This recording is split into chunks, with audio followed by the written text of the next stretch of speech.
ពេញរាជធានីនៃប្រទេសកម្ពុជាកំពុងមានការរីកចម្រើនយ៉ាងឆាប់រហ័សស្របពេលជាមួយនឹងកំណើននៃនគររូបនីយកម្មនេះក៏មានបញ្ហាប្រឈមមួយដែលជារឿយៗមិនត្រូវបានគេមើលឃើញប៉ុន្តែមានសារៈសំខាន់សម្រាប់សុខភាពសាធារណៈនិងបរិស្ថាននោះគឺការគ្រប់គ្រងសំណល់ភក់បង្គន់ដើម្បីដោះស្រាយបញ្ហានេះរដ្ឋបាលរាជធានីភ្នំពេញបានដាក់ចេញនូវយុទ្ធសាស្ត្ររយៈពេលវែងសម្រាប់ការគ្រប់គ្រងសំណល់ភក់បង្គន់ប្រកបដោយបរិយាបន្ន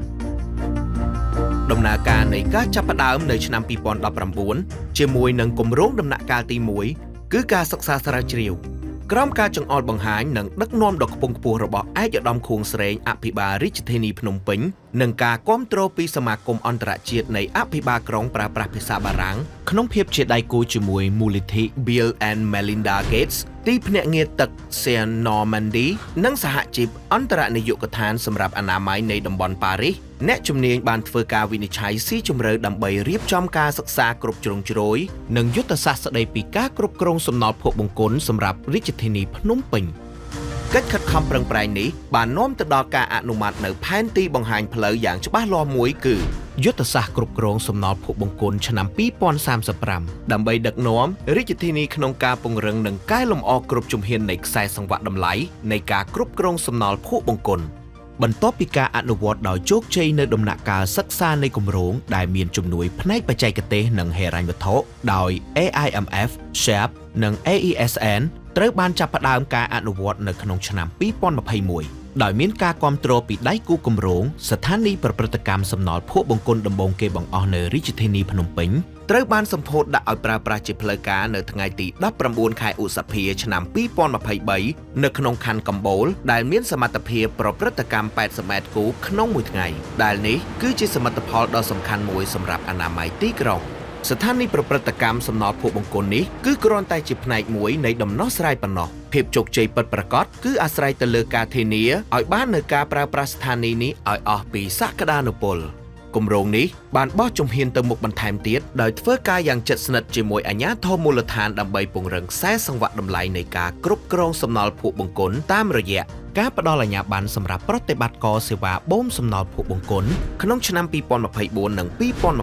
2025ការពង្រឹងទំនាក់ទំនងជាមួយប្រតិបត្តិការនិងភាគីពាក់ព័ន្ធការរៀបចំយុទ្ធនាការផ្សព្វផ្សាយនិងការសាកល្បងឧបករណ៍តាមដាន GPS សម្រាប់រថយន្តបូមសំណល់ភក់បង្គន់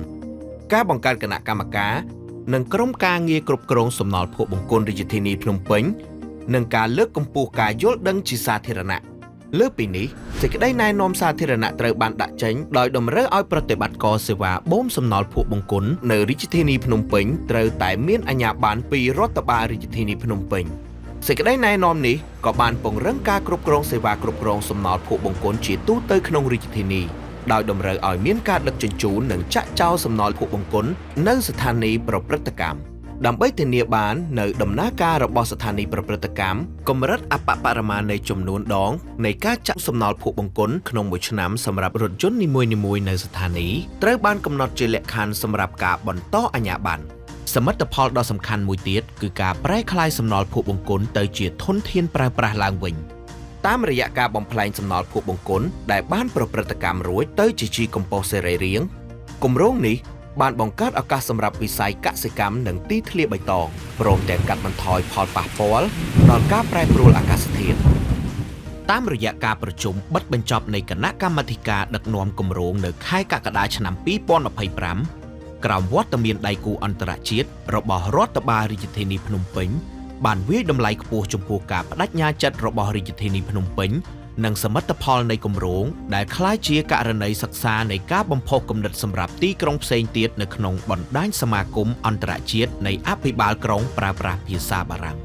តាមការប្រមាណមើលនាពេលអនាគតរដ្ឋបាលរាជធានីភ្នំពេញនិងដៃគូកំពុងសិក្សាអំពីលទ្ធភាពក្នុងការសាងសង់ស្ថានីយប្រព្រឹត្តកម្មទី2សម្រាប់រាជធានីភ្នំពេញ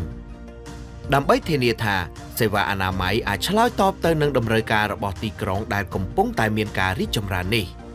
តាមរយៈចក្ខុវិស័យការធ្វើផែនការនិងភាពជាដៃគូរាជធានីភ្នំពេញកំពុងកសាងអនាគតមួយដែលកាន់តែស្អាតមានសុខភាពល្អនិងនិរន្តរភាពសម្រាប់ប្រជាពលរដ្ឋគ្រប់រូប